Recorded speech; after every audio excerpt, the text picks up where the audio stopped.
Chairman, our secretary, Dr. Pavan, our IMS chairman, Dr. R. Indudharan, Unniyar Baby, and faculties from Shushruda Institute of Plastic Surgery, Allied Mission Hospital, Thrissur. Today, we are all a warm good evening to you all. Today, we are observing World Plastic Surgery Day in memory of the first plastic surgeon in the world, Shushruda. The first true plastic surgeon was performed in India by a surgeon by the name of Shushruda in 800 BC. He developed a method in reconstructing nasal defects using tissue from the forehead, among other surgeries. In olden days, nasal amputation was the way of punishment. That is how it came up. I am not going detail into the subject. And one thing about our vaccination program, which has been already, we have made a Google format and posted in our groups, requesting all our family members to register in that. But unfortunately, we have yet to get a permission from the government or the DMO, because lot of constraint they are telling, even though around 100 priority groups has been declared by the government as between 18 and 44 years old. After a lot of requests from our state IMA, as our Dr. State Secretary Gobi Kumar has told me, in spite of all the requests, we have yet to make us our family members in the priority group. So I am sorry for the delay, but I am still having hope that we can do something about it in the later stage. Please give me some more time. That's all about vaccination. And I am not prolonging my talk. Now I invite Dr. P. Gobi Kumar, our State Secretary and today's Chief Guest, for the inaugural address and for the award ceremony. Over to you, Dr. Gobi Kumar.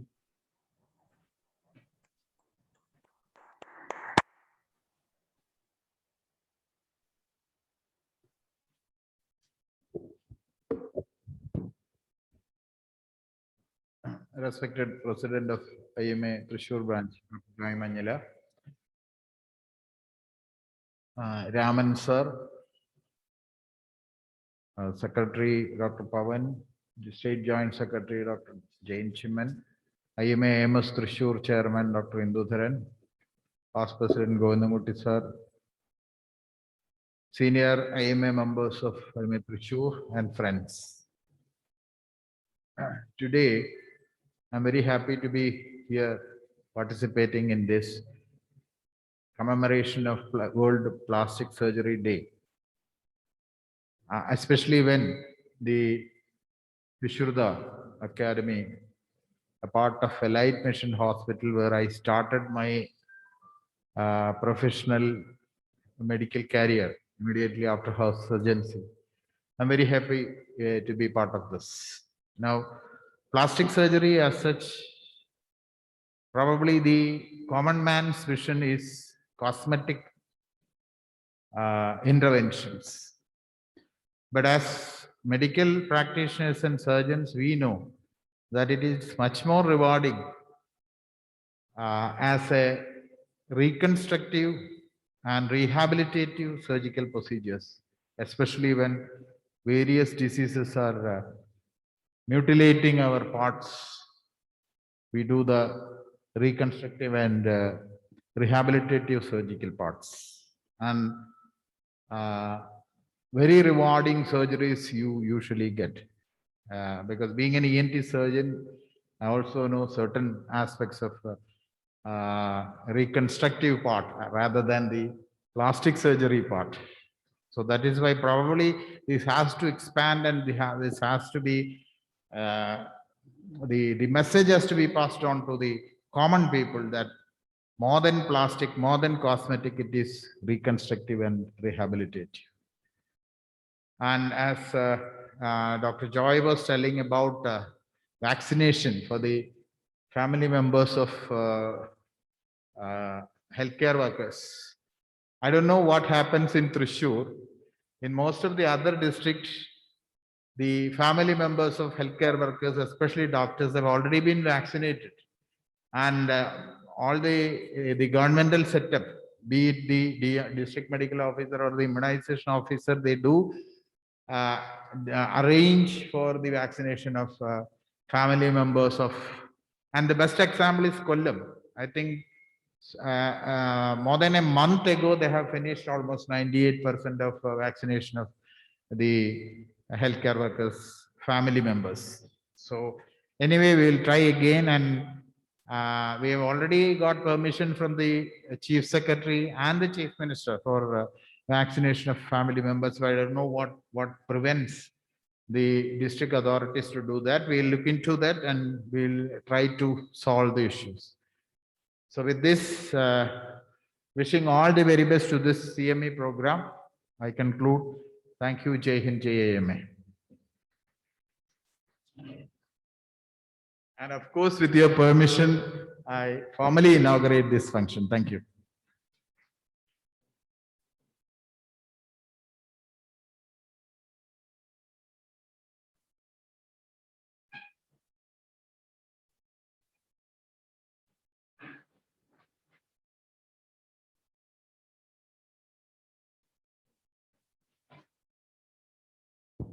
Next is, we are honoring Dr.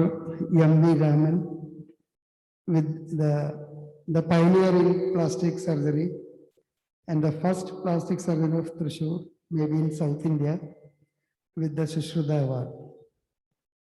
Before honoring, I invite Dr. Pavan to read the citation. Over to you, Pavan. Thank you, Dr. Joy Manjula. Today, the World Plastic Surgery Day 2021. നമ്മൾ ഇന്ന് IMA Thrissur നമ്മുടെ IMA മെമ്പറായ നമ്മുടെ സ്വന്തം professor doctor MV Raman സാറിനെ ആദരിക്കുകയാണ്. അദ്ദേഹത്തിന് Sushruta award നൽകിക്കൊണ്ട് ഇവിടെ നമ്മൾ ആദരിക്കാൻ പോവുകയാണ്. അദ്ദേഹത്തെക്കുറിച്ച് വളരെ ചുരുക്കം വാക്കുകളിൽ ഞാൻ ചെറിയൊരു ഇൻട്രൊഡക്ഷൻ, ഒരു ഫോർമൽ ഇൻട്രൊഡക്ഷൻ പറയാം. Professor doctor MV Raman, born on 26th December 1944 in the aristocratic Muthadath family, did his MBBS from KMC Mangalore in 67, MS from GMC Trivandrum in 73, and MCH from Safdarjung Hospital in 78. He joined Department of Medical Education in 71. He worked in the departments of General Surgery, Plastic Surgery as Assistant Professor and Associate Professor at GMC Trivandrum, Kozhikode and Thrissur.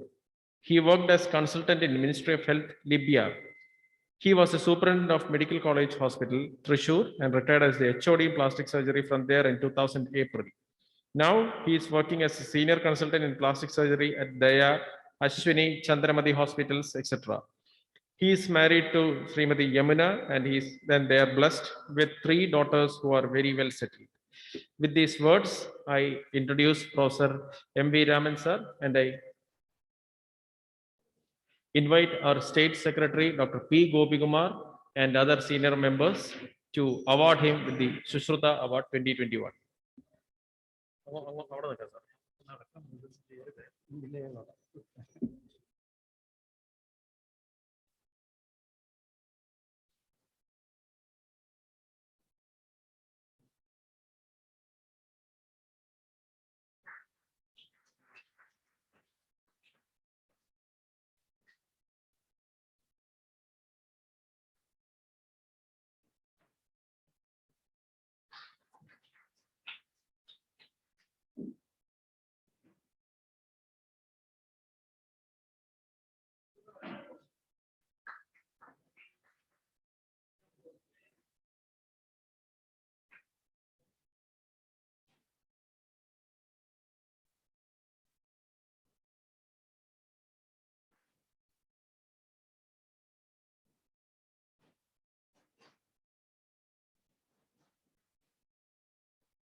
അടുത്തതായി നമ്മുടെ Raman sir നമ്മളോട് 2 വാക്ക് സംസാരിക്കുന്നതാണ്.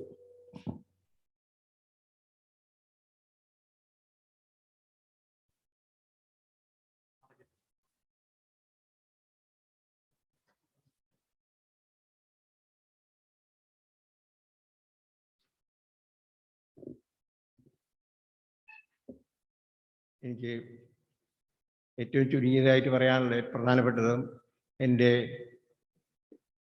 എന്നേക്കാൾ പ്രായം കുറഞ്ഞ എൻ്റെ സഹപ്രവർത്തകരോട് എൻ്റെ അഗൈതവുമായ നന്ദി രേഖപ്പെടുത്തലാണ്. അതിൽ കൂടുതലൊന്നും അതിനെപ്പറ്റി പറയാനില്ല. പിന്നെ ശുശ്രൂഷ അവാർഡ് എന്ന് പറഞ്ഞപ്പോൾ I was taken aback little bit. ശുശ്രൂഷ, Arjun, Bharat Ratna, it's all given or awarded to very eminent people at national level, if not international. And for a man who has the only credit I can give to myself is that I ran this long. That is not my personal sort of achievement, it's a God's will. I'm still walking at least around. I have not done anything exceptional in my work. It's a routine work, maybe in large bulk, because those days when I was stuck in the medical service, there were hardly any plastic surgeons. Apart from Dr. Edenwala, there's no one else other than me. Dr. Jason precedes me as plastic surgeon in Trichy, but he was not there at that time. So we had last huge bulk of work, very ordinary work of those days. I can only say another good thing about myself is that my patients were lucky. They used to survive. Even though yesterday I lost a case, my third. I thought I will not have to suffer any further, but it happened yesterday.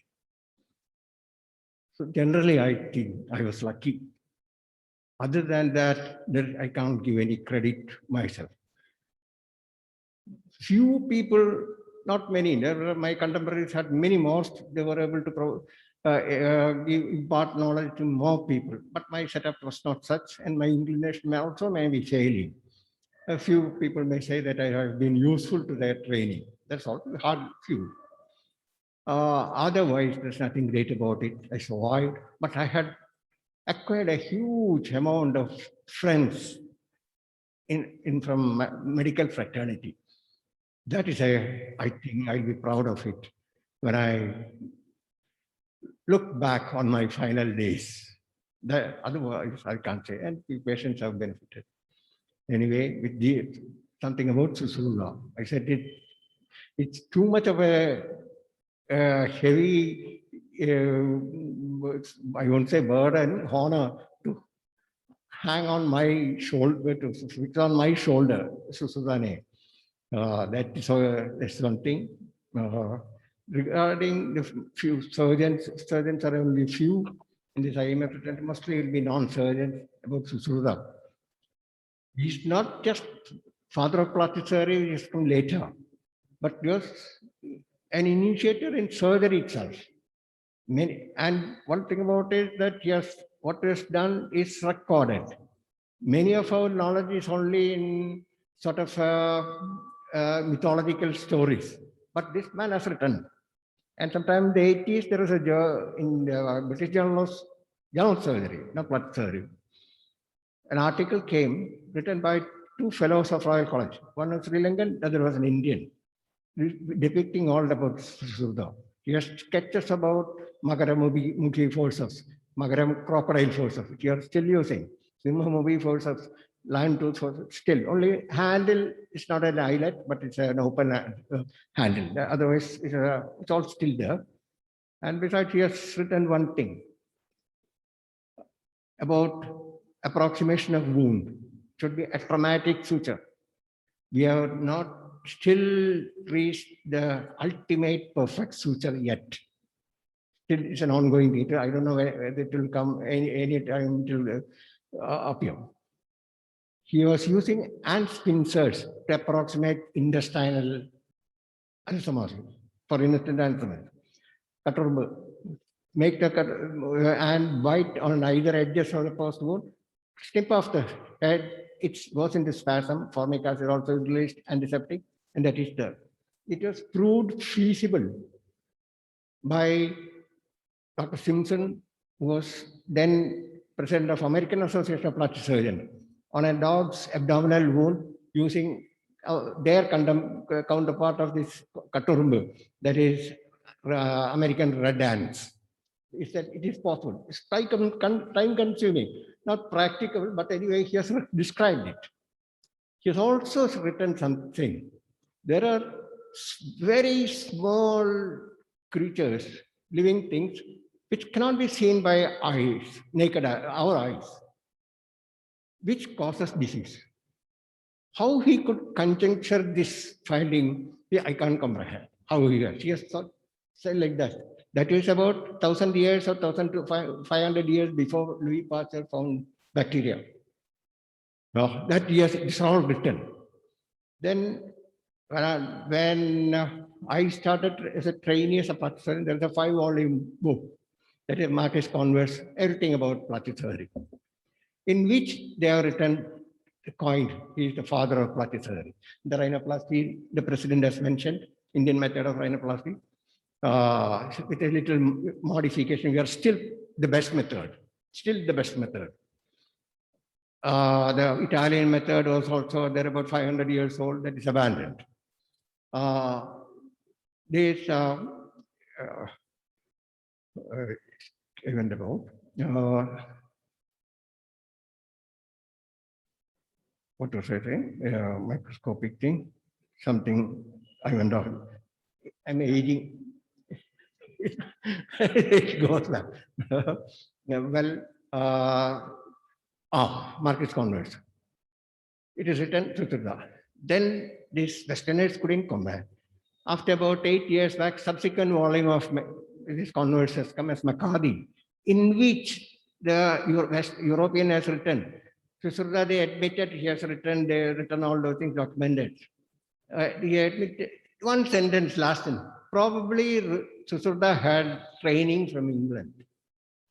They cannot deny this, but only thing is that mask it. That much they went after. Well, that is Sutrada. You don't have, you're running out of time. I don't take much time of you. I am extremely grateful for me to award me with this honor, which has come. Well, I'm still walking about, still I'm active. You didn't have to bring me in an ambulance to award, and that is, I am grateful to you. Thank you very much. Thank you, Raman sir. Now I invite Dr. Unni R. Baby, convener, IMA-IMS Thrissur, to introduce today's speakers. Over to you, Dr. Unni.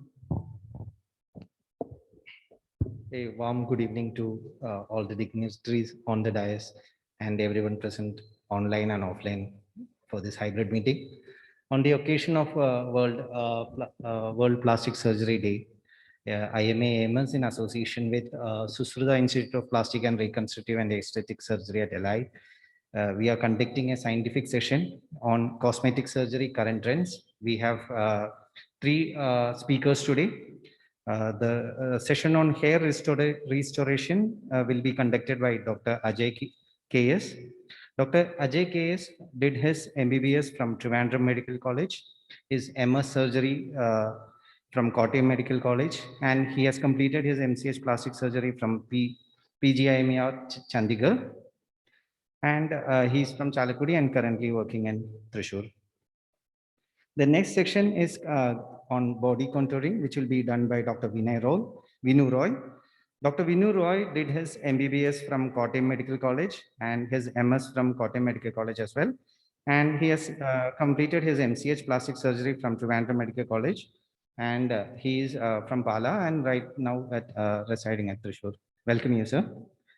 And the third section will be by on facial aesthetic surgery, which will be done by Dr. Joshit R. Balan. Dr. Joshit R. Balan has completed his MBBS from Calicut Medical College, his MS General Surgery from Jibmar, Pondicherry, and he has done his MCH Plastic Surgery from PGI Chandigarh, and he has also completed his DNB from the National Board of Examination, India. He is working as senior consultant plastic surgeon at the Switzerland Center at Elite Hospital. He has authored many chapters in multiple national and international journals and textbooks, and has attended many conferences and CMEs as faculty. He has special interest in micro and super micro surgery, hand and brachial plexus surgery, and facial aesthetic surgery. He is also an artist, photographer, a fitness expert, basketball player, martial art artist, mimicry artist. And said, so we are waiting to have his session as well as some mimicry also. So hopefully we'll be having both session. So welcome you, sir. And once again, I welcome all of you to this function. Thank you. Now over to Dr. Ajay and team for said. At this moment, I acknowledge the presence of the plastic surgery unit from Jubilee Mission Medical College, Dr. Pradyod and team. A warm welcome to you also, Dr. Pradyod.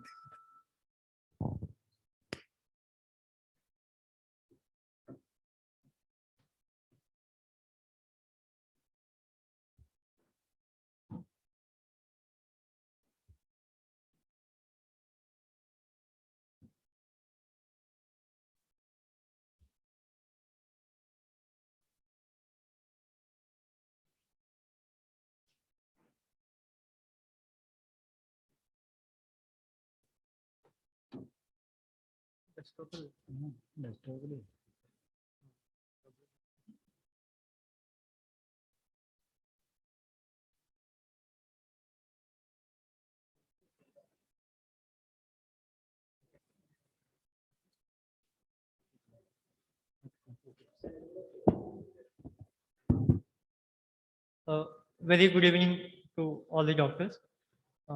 We thank IMA Thrissur for giving us an opportunity to present a scientific session on this day, the World Plastic Surgery Day. So I will be starting with the current trends existing in hair restoration.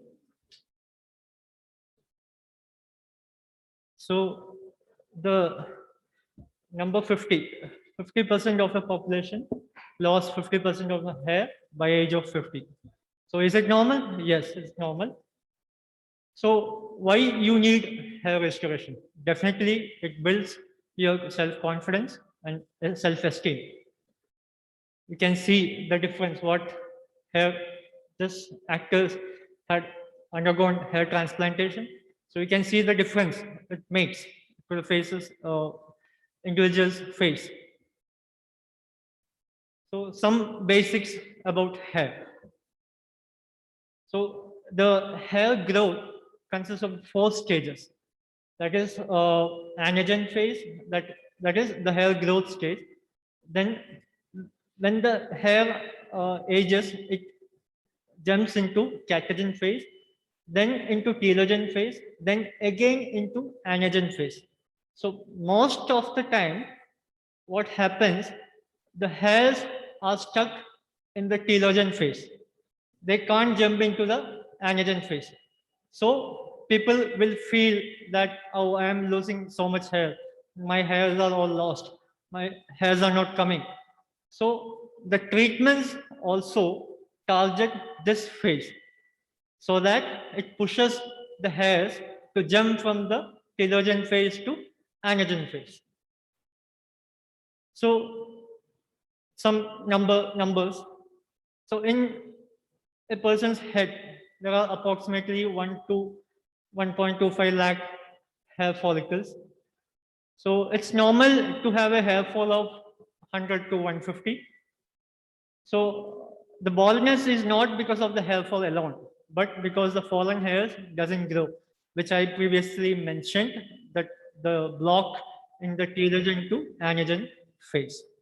So there will be evident balding when there is more than 50% loss. So what are the causes of this hair loss? There are multiple causes in our life. stress, smoking, pollution, the climatic changes, aging, and the most common cause in males, androgenic alopecia or sedentary lifestyle. So we cannot target each cause and treat. So when a patient comes, a multi-modality of treatment is taken. So what all treatments can be given? There are medical and surgical methods. So what we'll be doing in this? We will be strengthen the roots of the hair, grow more hair, and stop. We'll be just not targeting the fallen hair alone. The existing hairs will also be strengthened. So how we do it? So in medical therapy, oral drugs can be given, and topical applications are there, and local injections like PRP, the platelet-rich plasma injections, and low-level light therapy and hair transplant surgery. So when a patient comes, how to evaluate the patient? We just do basic investigations like complete blood count, thyroid hormone levels, and serum ferritin levels. So what medicines a person can take? Finasteride is the only FDA approved drug which can be taken, 2%. You know, it is given in the treatment of prostatomegaly also. But in 2% of the population, there will be rare side effects like post finasteride syndrome. Like in 2% people, there will be erectile dysfunction and impotence, and increased fat deposition, obesity, and depression. So you don't have to worry about these side effects. This is very rare. Only 2% will be affected by this. What is the role of nutritional supplementation? For the body, hair is a less essential appendage. So it will get the least nutrition support. And in today's life, you know, we are losing the nutritive value of foods. And there will be so many subclinical deficiencies. We know most of us will be having vitamin D3 deficiencies, vitamin B12 deficiencies, because we will be traveling in AC cars, operating all the time in the operation theater, won't be exposed to sunlight. So there will be a lot of subclinical deficiencies in our body, which will affect the health of the hair.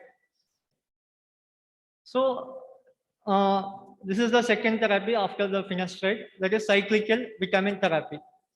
So the advantages are it has better absorption, less interactions with other drugs. We give synergistic combinations, and it's clinically proven and less expensive also. So how this cyclical vitamin therapy can be given? So we give, I have what I give is shown in the PowerPoint. Antioxidants, calcium, omega-3 acids are given in 2 particular days. And Tuesday and Friday, other 2 days I give iron, folic acid, and vitamin C. And the other 2 days, amino acids and biotin, like these are given. And minoxidil is also given for daily local application. And there will be diet and lifestyle modification also. So this is just our results with just cyclical vitamin therapy and minoxidil. Coming to minoxidil, 2 combinations are available, that is 2% and 5%. For males, 5% minoxidil is used. So its action is, it causes vasodilation and increase the blood flow to the hair roots, and it pushes the hair from telogen to the anagen phase, and it prolongs anagen phase. The problem with minoxidil is, if you stop it, there may be a rebound hair loss. Hairs will again start falling, and you have to use it lifelong. These are the 2 problems with minoxidil. And low-level light therapy, it's given every week manner, and results are comparable with minoxidil. It just stimulates the theory is that it stimulates the hair roots. Then platelet-rich plasma therapy, PRP. In this, patient's own blood is used. It is consists of rich in growth factors, and comparing to the normal plasma, platelets are 5 to 8 times concentrated. So this is how PRP is prepared. You take the blood and you have to do 2 centrifugation spins, and after that platelet-rich plasma is injected. Just showing one patient, blood is taken. This is after centrifuge, and under local anesthesia, the platelet-rich plasma is injected, and you can see after 3-4 sessions the result. So when the hair roots are damaged permanently, our medical therapy won't be working. So then the only option left is hair transplantation surgery. So hairs can be taken from the scalp, posterior aspect of scalp, beard, or chest. There are 2 methods of hair transplantation techniques. One is strip technique and one is follicular unit extraction technique. In strip technique, you can see a strip of skin, maybe 10 centimeter with a 2 centimeter wide skin is taken from the posterior scalp. Then that area is stitched, and from that skin under microscope, we dissect the hairs individually. And in another technique, you can see with the punch, rotating punch, we extract individual follicles from the posterior scalp. So worldwide, mostly done procedure is the second method, that the punch technique, follicular unit extraction technique. This is how the scalp will be after taking the strip from the scalp. So this is one of my patient had undergone hair transplant surgery. You can see the hair follicle. It is taken by follicular unit extraction with a rotating punch. Just a video how it is done.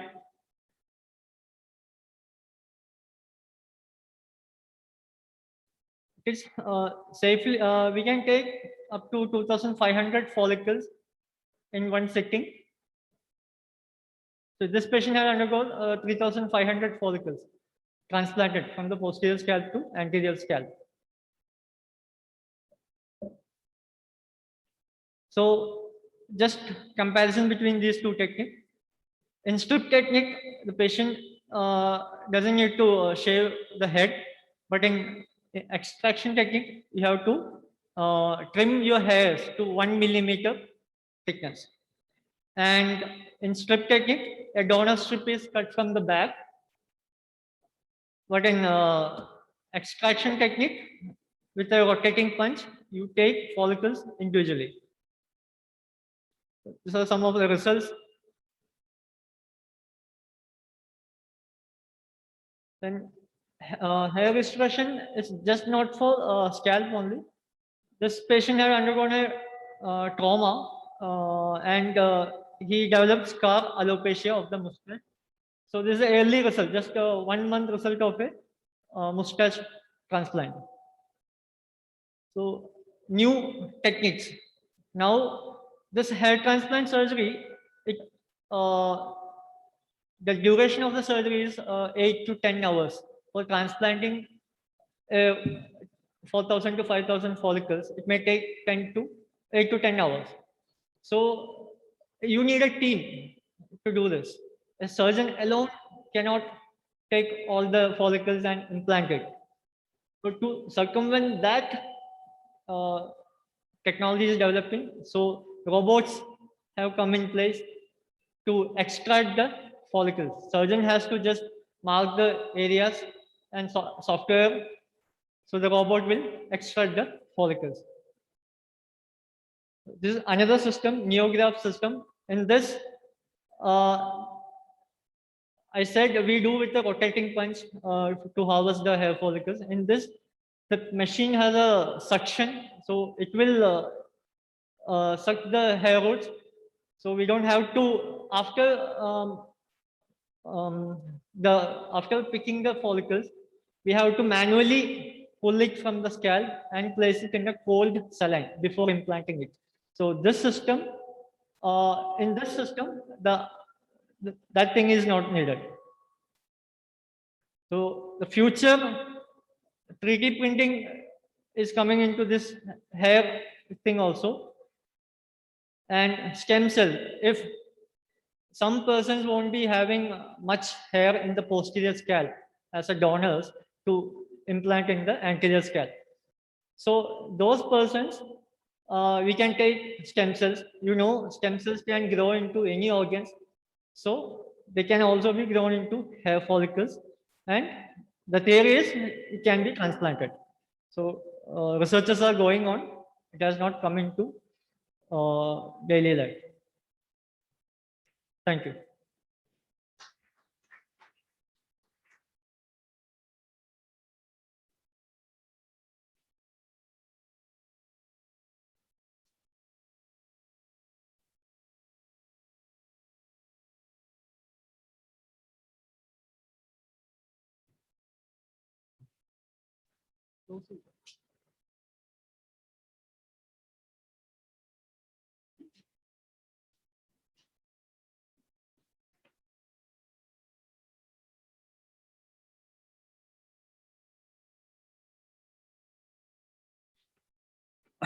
Thank you,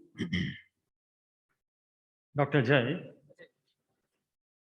for that wonderful talk on hair restoration. In fact, I was palpating my own scalp. Quite a job, 3,500 follicles and all. Anyway, we will discuss, make the way, let the discussion wait till all the speakers are over. You may please take your seat. Questions will follow at the end of the session. May I invite Dr. Joshit R. Balan now? He's going to talk on facial aesthetic surgery. Body contouring is the most attractive of all these talks, I believe, because our curves and all will improve. So we will keep it as the last topic, the most interesting topic. But I hope you will satisfy us with your facial aesthetics. We are also rhinoplasty and all these things. No, we have learned during our MS course, but no ENT surgeon I have seen practicing it because they are all cosmetic surgeries. So I hope you will throw light into all these old things also. To you. Thank you, sir. Good evening, dear seniors, friends. First of all, I would like to thank the IMA team to give us a chance to stand at the podium, especially on this auspicious day of World Plastic Surgery Day. I won't delay much. I'll directly go into my talk.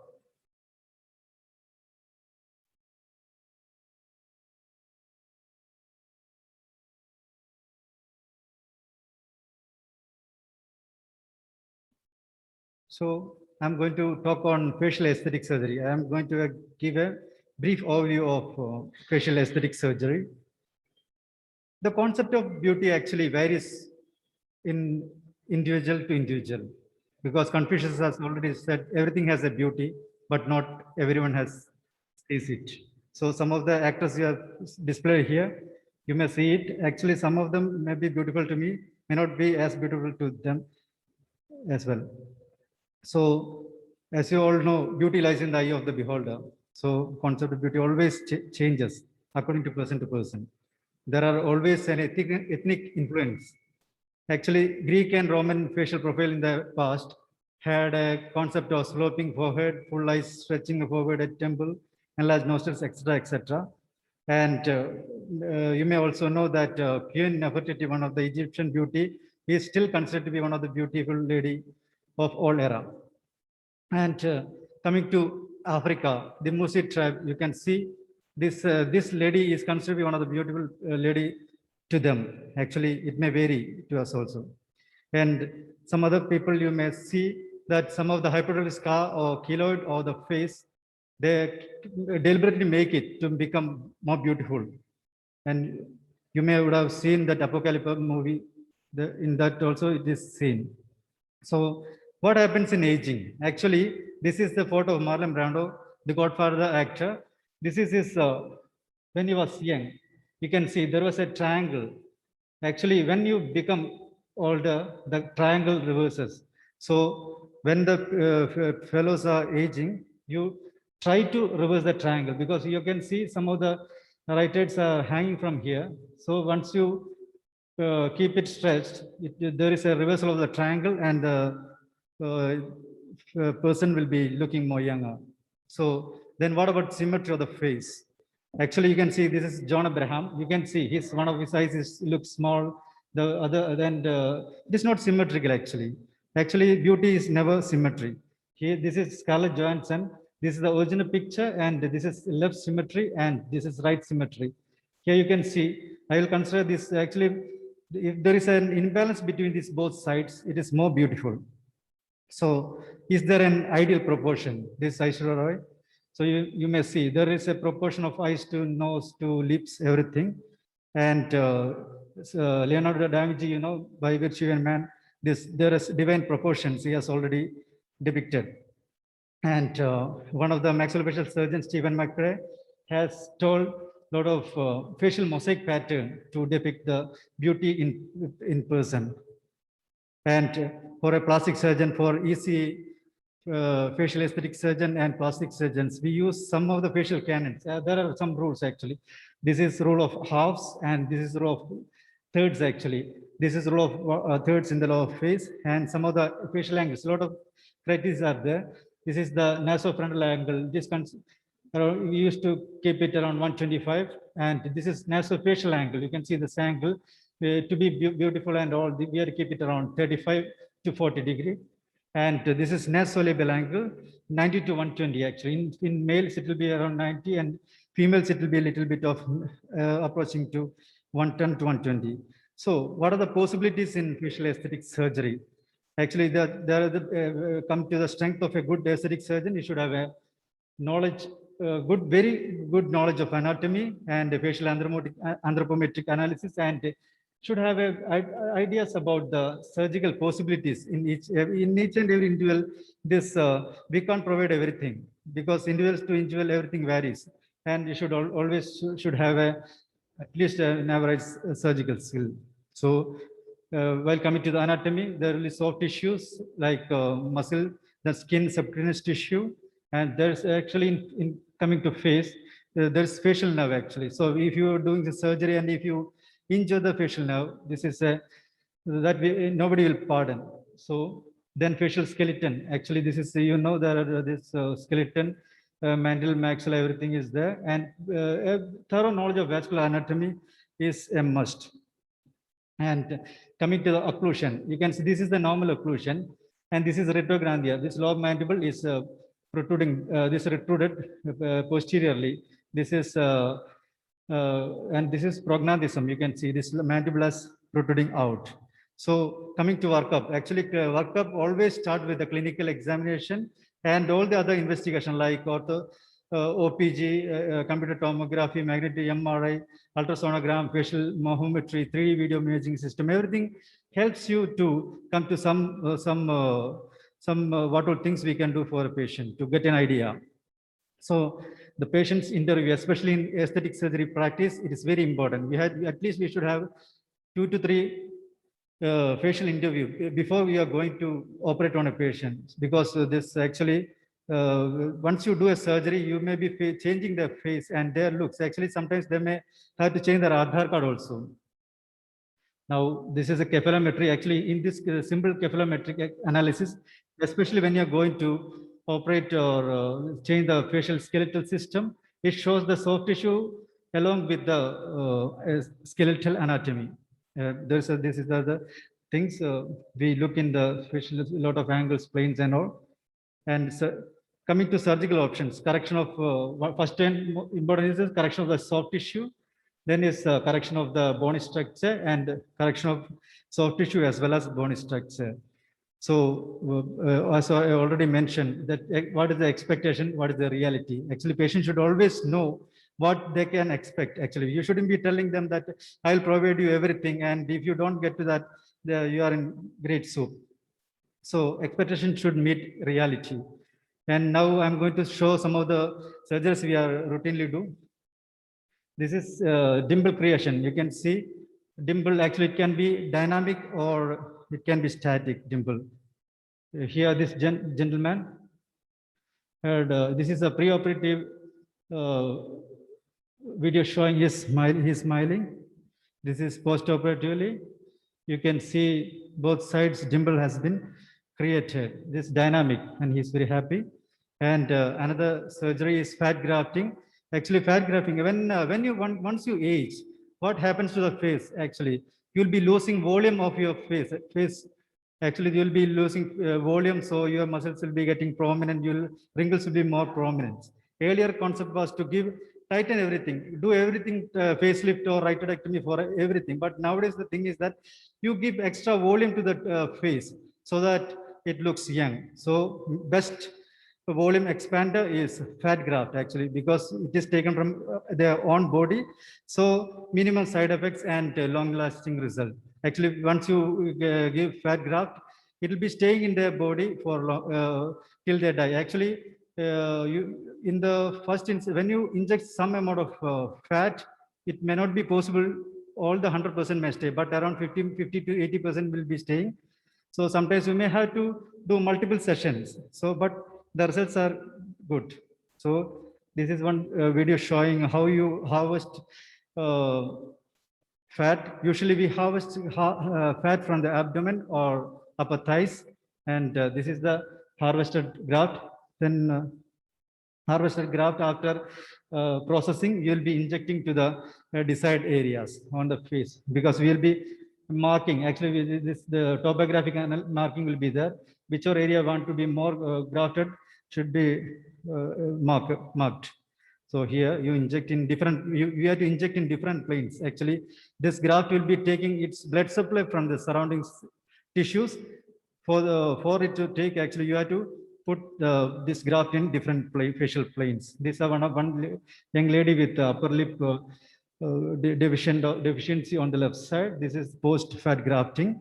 Then this young girl had depression of left side cheek, which has been tackled with fat grafting, and another lady with a depression on the right side. You can see this girl also had been treated with fat grafting. What is an alternative to fat? Actually, you can put fillers. Actually, fillers like hyaluronic acid and all you can inject. The problem is that it will not be long lasting. It will be staying there for around 6 months. Then we may have to inject more. And another thing is that it is a little bit expensive when compared to the fat. Only thing is that we don't have to take a graft, this fat graft from another area. So then next, just I will brush through the Botox. Actually, now actually that Botox will be giving, especially on the highly wrinkled area on the forehead, crow's and all. But the thing is that with fat grafting comes, we would like to give more of fat rather than giving Botox. Actually, Botox also may not stay for long. After 6 months, every 6 months, you may have to give another this one. Now, the most commonly done thing is rhinoplasty. Rhinoplasty, you may have to change the soft tissue as well as the bony structure. And in this gentleman, he had a bulbous tip and a short nose. This is the post-surgery. We had to do open rhinoplasty. We'll be seeing all the things and we'll be changing the cartilage. We have to thin out the cartilage over here and put in in this lateral aspect. You can see this nasofrontal angle is a little deeper. In this post-surgery, you can see it become shallow. And here you can see the projection also become better. And this young girl had deviated nasals, deviated kind of nose, and has been operated well. And this girl actually had a Binder syndrome. In Binder syndrome, there will be paucity of mid-face actually. Here we have done some bone grafting to give a platform to raise the nose before doing a rhinoplasty. This is the preoperative picture and this is the postoperative picture. And this gentleman had a post-traumatic injury to nose with deformity, which has been done open rhinoplasty and correction has been done.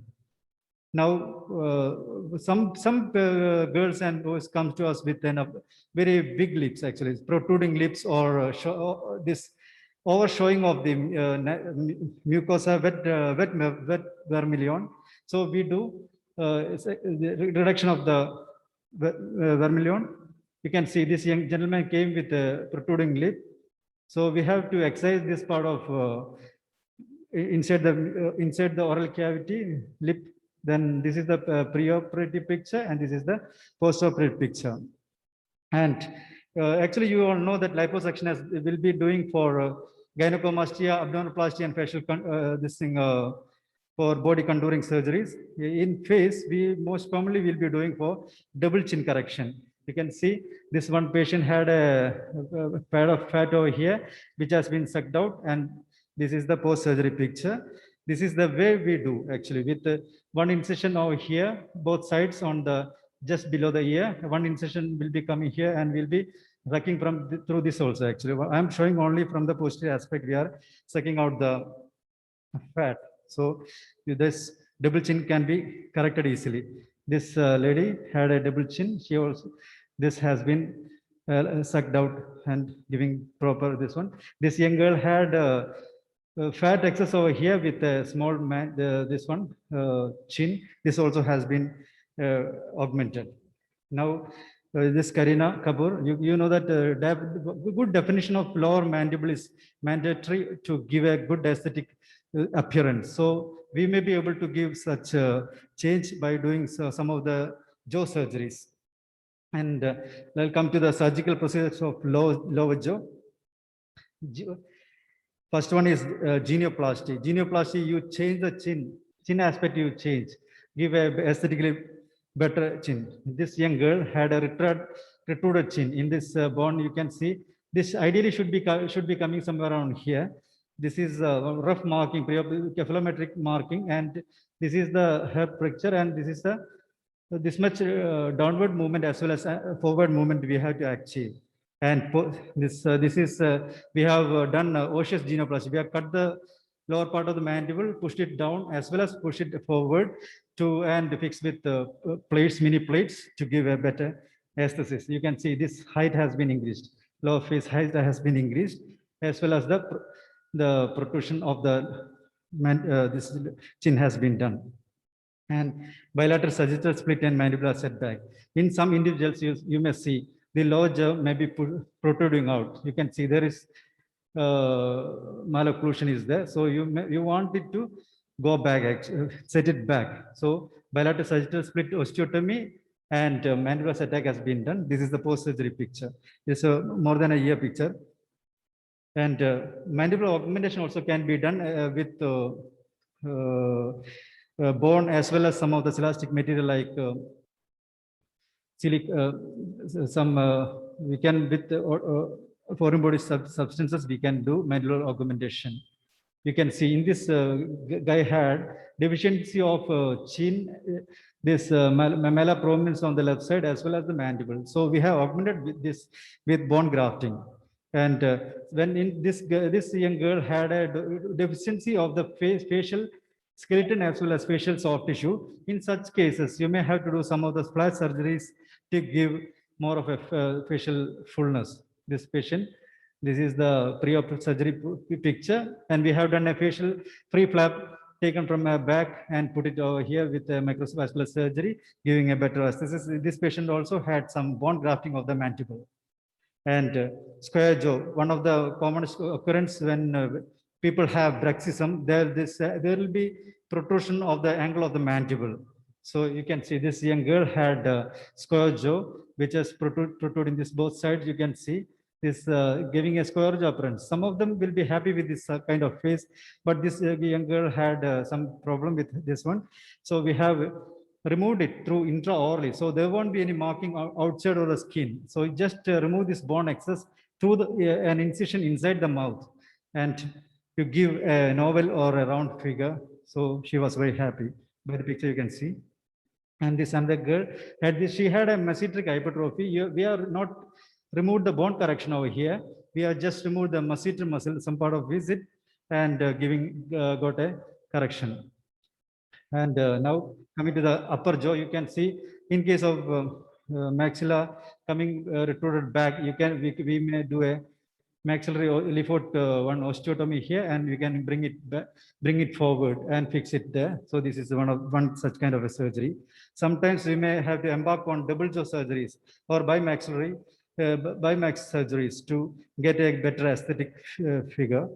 So here you can see this girl had both the maxilla, upper maxilla as well as mandible had the deformity. You can see both sideways as well as the front, all kind of deformity she had actually. So we have, this is the cephalometric analysis. You can see the bone anatomy has already distorted. So we had to do bimaxillary surgery. This is the pre-op surgery, and this is the post surgery. Actually, we have to done mandibular surgery as well as maxillary surgery to give a good aesthetic result. You can see this is the lateral aspect, lateral picture showing her improvements. Now, one of the thing we do is another thing is we do is facelift. Facelift actually in our part of India or Kerala, our thing is little thicker. Actually, facelift patients are very rare actually, because some of the thin, if the skin is thin, that will sag very easily. If it is a thicker skin, that sagging won't be that much obvious. So if it's a thin skin individuals, they may be benefited with facelift. So this lady had sagging of this jaw area. This lady already had this. She also had double chin and sagging of the thing. Then we put a small incision. She has undergone. You can see this part of the tissue has to be pulled up, and this area has been like liposuction has been done. And this is the max lift, actually minimally access. We have not done a full complete facelift. This is a minimal access. Actually, only the scar will be over here.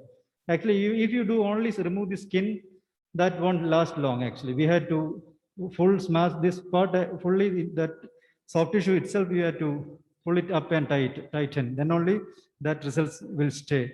This is the 6 months post surgery results showing very happy lady. You can see her face. This sagging part has been gone. Everything has been treated well. Lateral aspect photographs. And another commonly done procedure is blepharoplasty. Actually, there will be excess skin over the upper eyelid, and sometimes there will be excess fat also along with that, and lower eyelid also. So here actually there was not much of a fat protrusion, and with only minimal removal of skin itself, it has been taken care. And before finishing, I will just brush through like a small part like scar revision. It has always have its importance to just rearranging some of the scars or the face boost the confidence of the patients. So this young kid has some deformity post surgery. It has been corrected well. And another some of the small tumors of the face also can be well tackled. This is a protected tumor of rhinophyma, which has been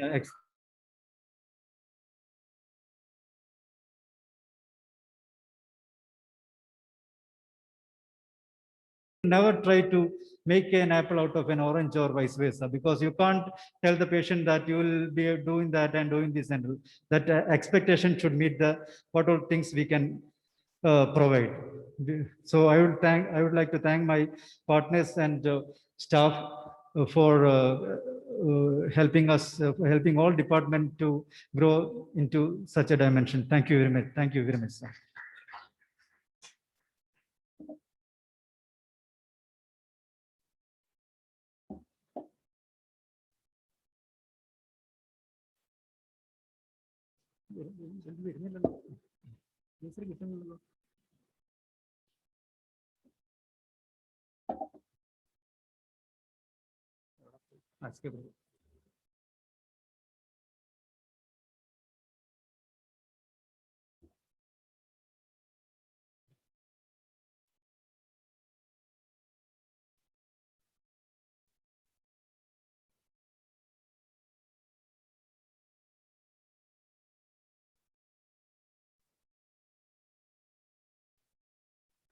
Thank you, Dr. Joshit.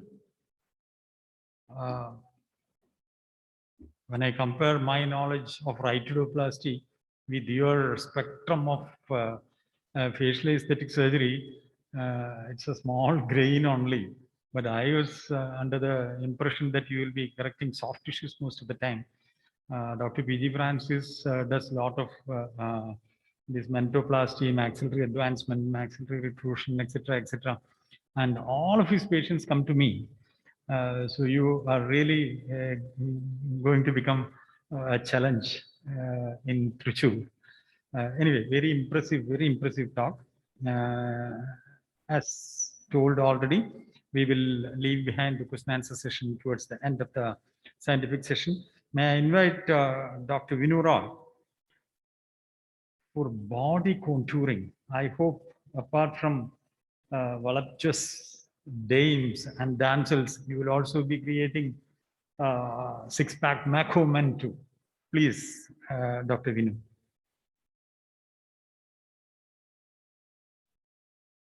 Good evening, respected doctors. Thank you for the kind words.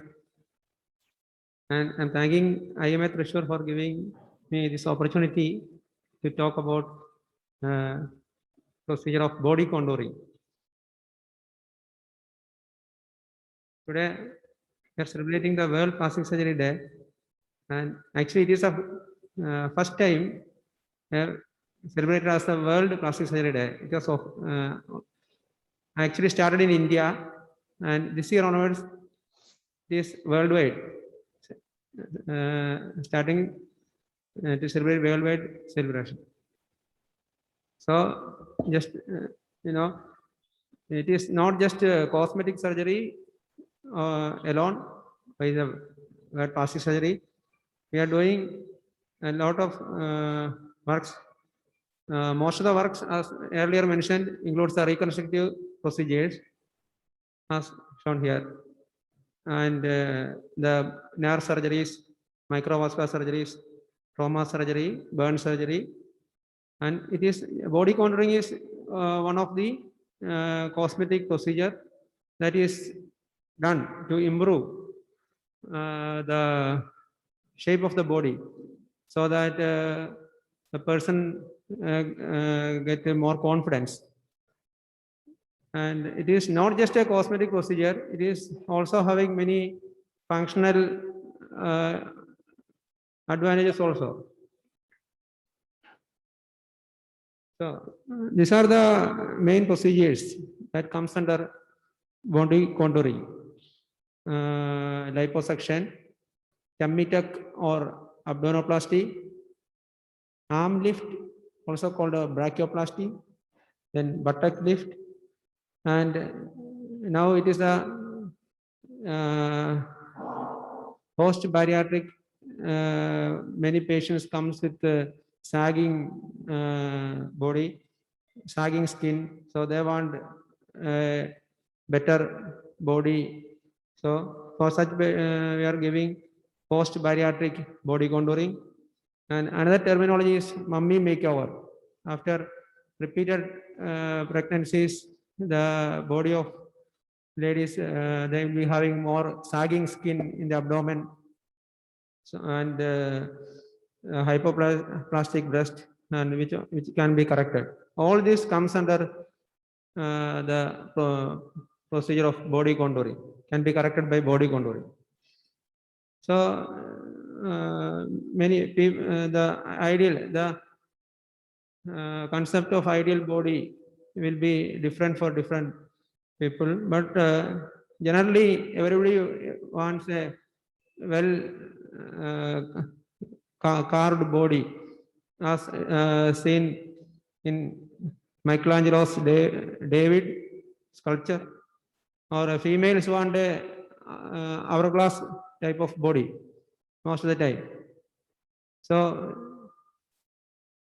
just a definition, it includes procedures that allows to get rid of the most stubborn bits of fat on the body that are not affected by any dietary or lifestyle modification or exercise.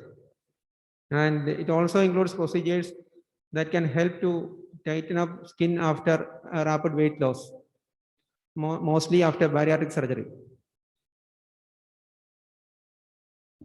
So we all know that as we age, our bodies change, and it is actually difficult to maintain a youthful body throughout life.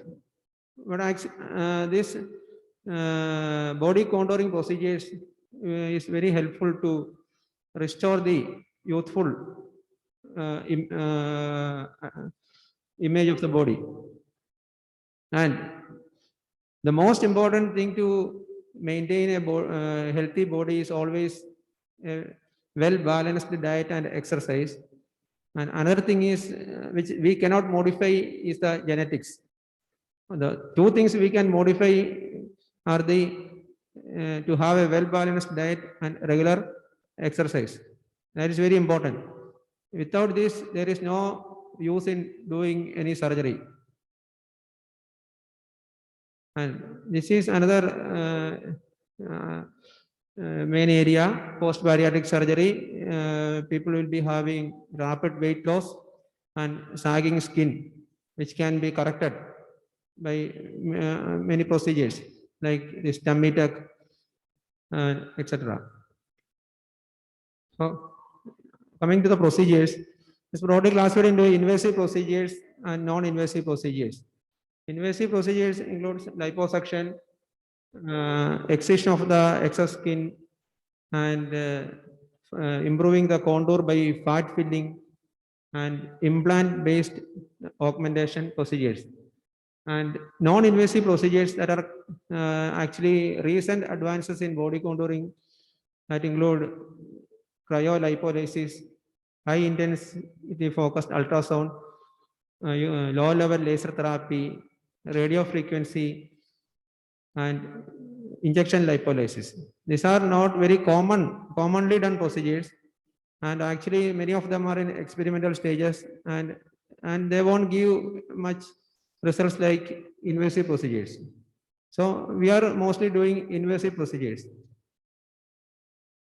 And these are the main invasive procedures: liposculpturing or lipoplasty, also called liposuction. Then excision procedures, which include abdominoplasty, also called tummy tuck procedures. And along with that comes the brachioplasty or arm lift or thigh plasty, and again injecting fat into a area where there is deficiency of fat, especially face, as Dr. Joshi has mentioned, and gives tremendous improvement. It can be done for body contouring and especially in breast augmentation, that I will show later. And another one is the implant-based augmentation, especially done for breast augmentation. These are the main surgical procedures that we are routinely doing. Coming to liposuction, it is a method of body contouring using suction cannulas to remove the subcutaneous fat.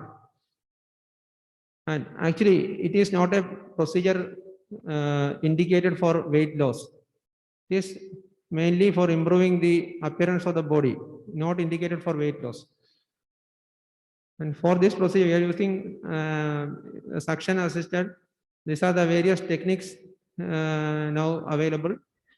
Most common one are the suction assisted liposuction, then ultrasound assisted liposuction, power assisted liposuction, and recent advances like laser assisted liposuction and radio frequency assisted liposuction.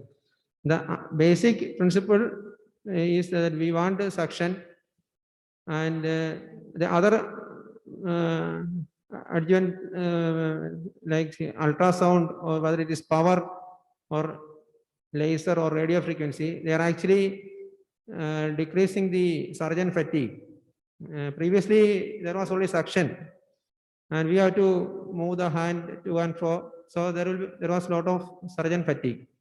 Now with the advent of this power assisted liposuction, actually we are in our institute, we are using power assisted liposuction.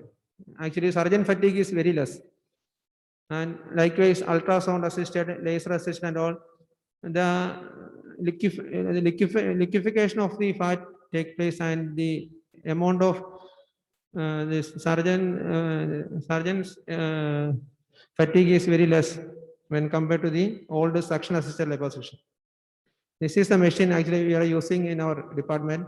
It is a power assisted liposuction. The tip of the cannula will be vibrating to and fro and in a small circular fashion. So the fat liquefies and it is very easy to suck out fat. This is a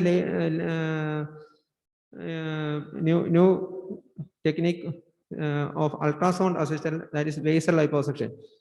Actually, the results are almost comparable. There is not much greater results with Vaser and all, but there are a lot of advertisement regarding this basal liposuction. Coming to briefly about anatomy, in our body, fat is distributed in 3 layers overall: superficial, intermediate, and deep layers. And actually, in liposuction, we are dealing with a deeper layer. And to maintain a good body shape and during liposuction, we should consider the zones of adherence where the skin is more attached to the underlying muscles by fibrous tissue. This area should not be violated. And anesthesia small area can be done at a local or usually general anesthesia. And patient has to wear compression garment up to 3 months following the procedure. And another advancement that has come is a tumescent anesthesia. This is actually we are adding lignocaine and adrenaline into the saline and administrating before the procedure. That is the tumescent. And by this technique, we can increase the dose of lignocaine that can be given. Normally, lignocaine, the dose is 7 milligram per kilogram. In this technique, we can give up to 35 to 40 milligram per kilogram. So more dose can be given, more area can be tackled, and the main advantage is less blood loss, and patient will be having prolonged analgesia. And incisions are marked very small stab incisions, which are most of the time hidden and not noticeable.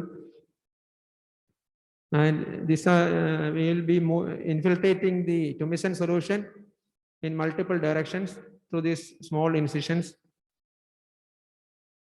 And this is the pattern in which the cannula will be moved, fan-like pattern, so that the fat is sucked into it. And coming to the various procedures, one is the brachioplasty or arm lift procedure done for the excess skin and sagging skin under the arms.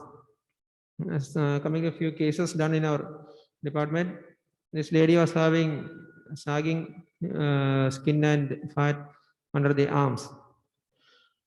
That can be improved by liposuction along with the excision of the excess skin. The incision will be hidden in the medial aspect of arm. This is the excised part and the fat. This is a postoperative appearance, and there is a great improvement in the appearance of the arm. This is another case. Actually, axillary tail of breast for some ladies, it will be more prominent. That can also be tackled by this procedure. Liposuction with excision. This is another case of a rapid weight loss following bariatric procedure. There is sagging skin, excess fat in the abdomen, and breast tissue development, that's gynecomastia. We are preoperatively marking the area to be tackled, and liposuction done along with excision of the excess skin.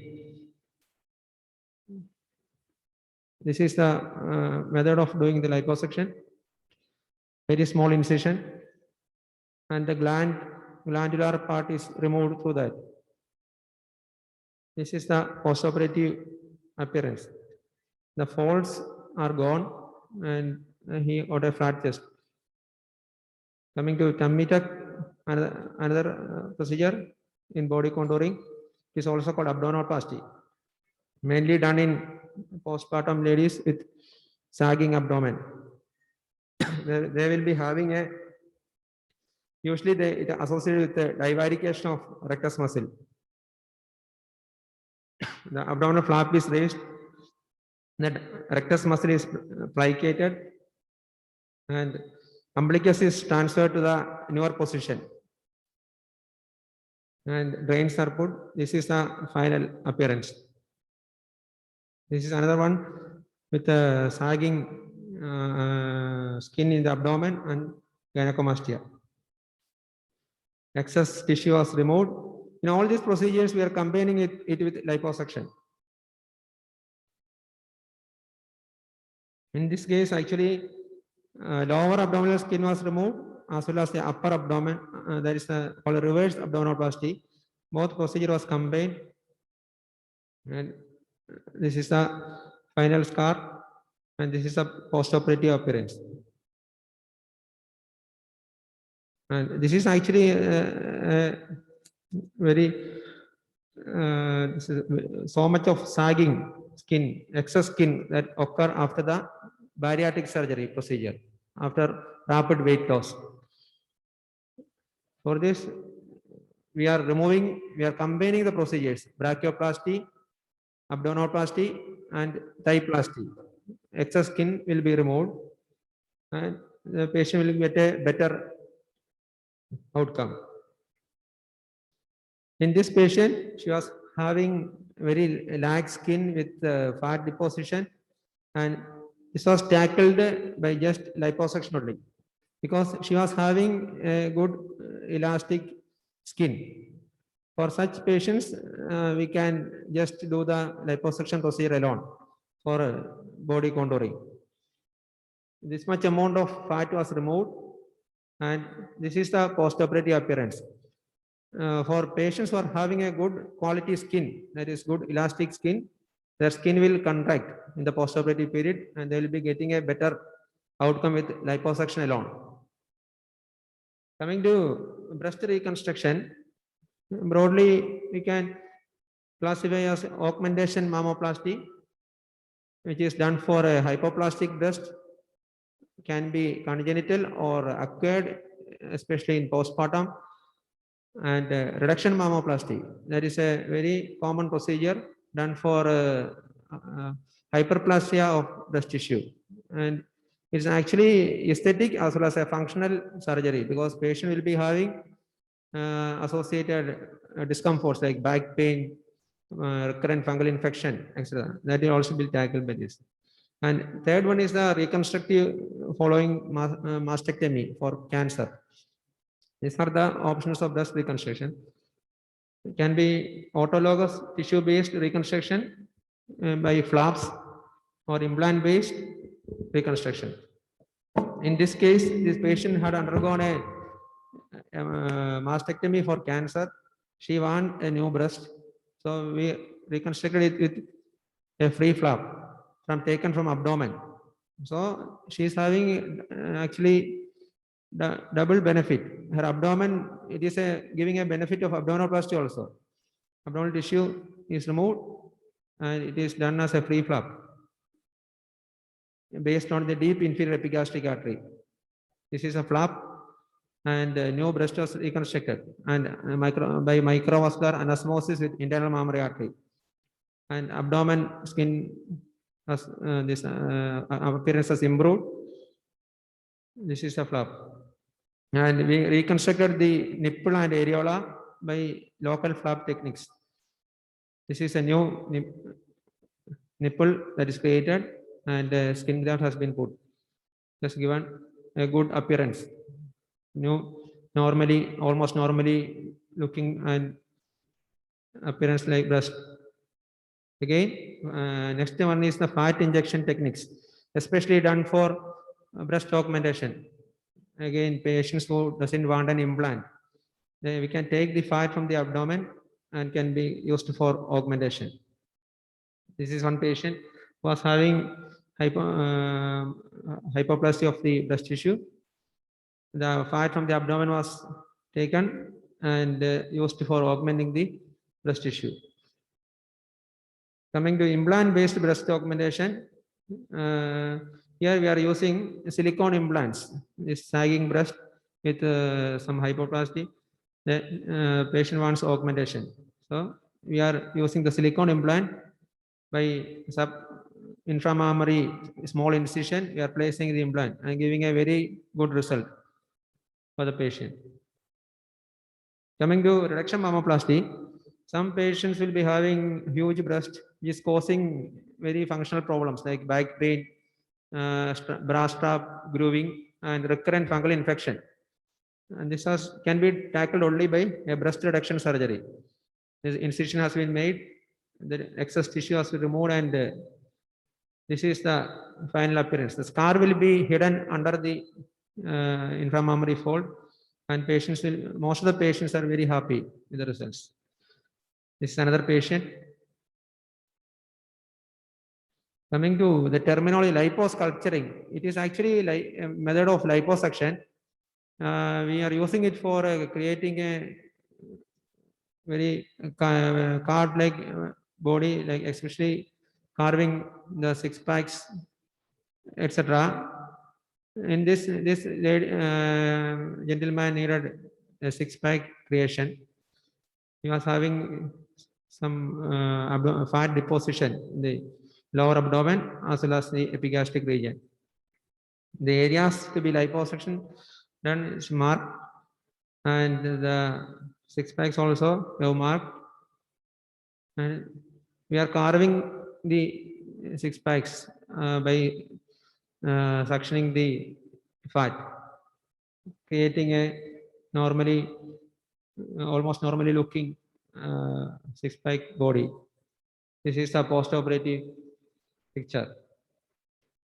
And this is another picture showing how the patient looks after the liposculpturing procedure. Coming to another area of body contouring, very common nowadays, especially in young adults, this problem of gynecomastia. Especially the patients will think that this can be tackled by exercise alone, but this actually exercise aggravate this problem, because this fat over the chest will not go by exercise, especially in patients who are doing taking hormones for like testosterone for augmenting their muscle. In there, actually there will be more glandular tissue that won't go. It requires surgical removal along with liposuction. We are doing it by liposuction through the incisions. The area to be tackled is marked, and the cannula placement is done in the axilla. So scar will be hidden, and the gland is removed through a transnipple approach. So there won't be any external scar. This is one case, pre-op and post-operative picture. The scar will be hidden in the axilla and very minute scar in the nipple. Thank you. I'm thanking Sushrut Institute for giving all the opportunities and for IMA Thrissur. Thank you very much. These are the commonly procedure, this body contouring procedures.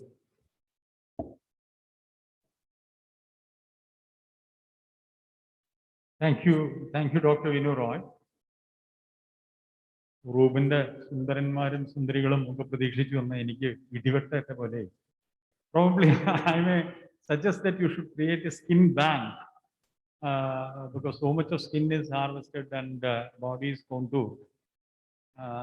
ഒരു തോന്നലാണ്. I don't know whether there is any skin bank or not. All this skin can be saved and put on burns patients and for traffic accidents and avulsion injuries, etc. Just a suggestion. Now this session is open for discussion. I don't find any questions in the chat box from the Zoom viewers. So anybody sitting here can ask any questions or make any comments. Anybody, please?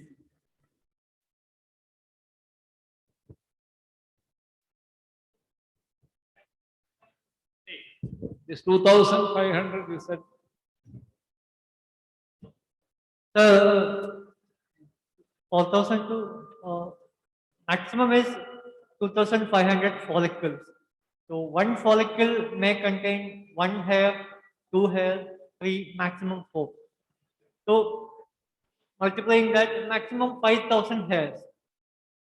So we start the program at morning 6 o'clock and end by 6 o'clock, evening 6 o'clock. So it's a teamwork. One person alone cannot do all the job. The sisters must be trained, so all must be trained. So Thank you. Any more questions?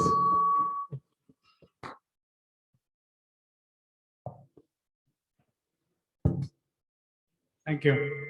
My question is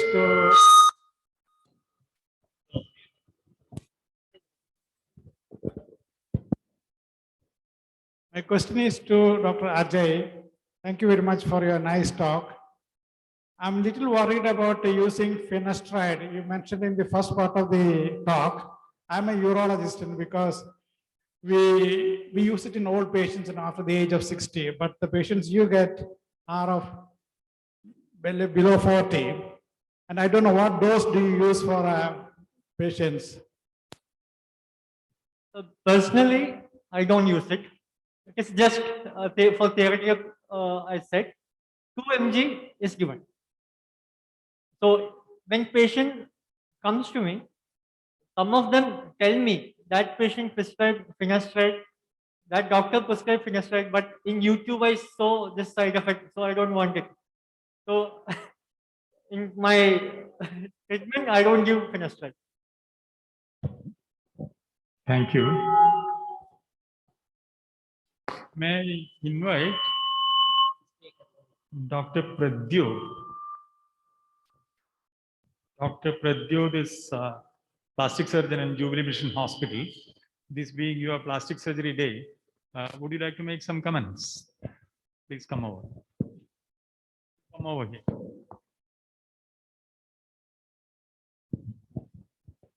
Good evening, everyone. There was an excellent presentation by Susrita team, by Dr. Vinay and Vinu and Joshit and Ajay. I thank the IMA members for the beautiful arrangement for presenting our plastic surgery subject into the common public. That is very good advancement for us. For the last 2 functions which has been conducted during the July 15th was from the Jubilee Mission Hospital. They were Dr. Joy and Dr. Pawan was so much active in getting us into the mainstream to demonstrate what are the new plastic surgery procedures and new instrumentation and technologies. I thank all the team for actively participating about the advancement of plastic surgeries right now in Thrissur. The last a comment about Dr. Indudharan's question on excess abdominal skin has been. We have been working in burns, so we don't have a skin bank actually there. Skin bank is usually there we have to get the skin from Coimbatore, from Raja Sabhabadi hospitals, Ganga hospitals, to get the skin for our burns patient. Most of the burns patient does not have a skin. So in abdominoplasty, when we are removing the skin, if this skin is used, there is an ethical issue that sometimes they may say that the excess skin has been removed for the purpose of this being utilized for the skin bank. So all these conditions, we don't take an abdominal skin from the aesthetic surgery patients. Thank you, sir. Thank you. Thank you for inviting me for the. Thank you, Pradyut. So if there are no further questions, I may request our senior most plastic surgeon, Raman sir, to say the last word to close this session. Anything, sir?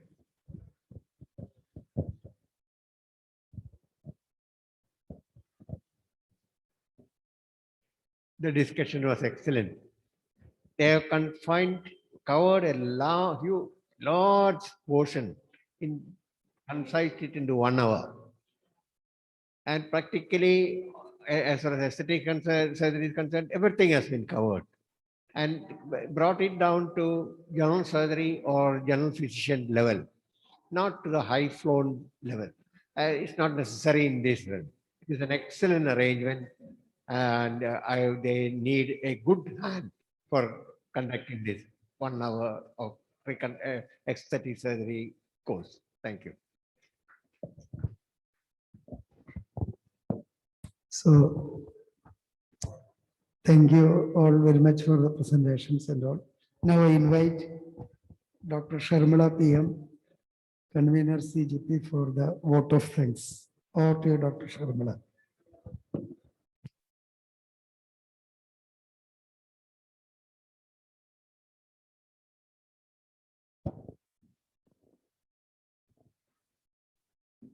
At the outset, I would like to thank IMA President Dr. Joy Manjula, Secretary Dr. Pavan Madhusudan, AMS Chairman Dr. Indudharan sir for today's meeting. I would like to thank Dr. Raman sir for accepting the honors today. And thank you for the effort to elect hospital plastic surgery department headed by Dr. Aniljit sir for sponsoring today's meet. And special thanks to the faculties today, Dr. Ajay KS, Dr. Vinu Roy, Dr. Joshit R. Balan for their excellent talks. I would like to thank all the plastic surgeons from Jubilee Medical College who are able to come today and to attend the meet. And I would like to thank all the doctors who have come here and on Zoom online chat for attending this meet. And also the cosmetic surgery department, Shishruda Institute of Plastic Reconstructive and Aesthetic Surgery, Allied Mission Hospital. Thank you, sir. Thank you all. Thank you, Dr. Sharmila. Now the dinner is ready. Meeting is closed. Thank you. Good night.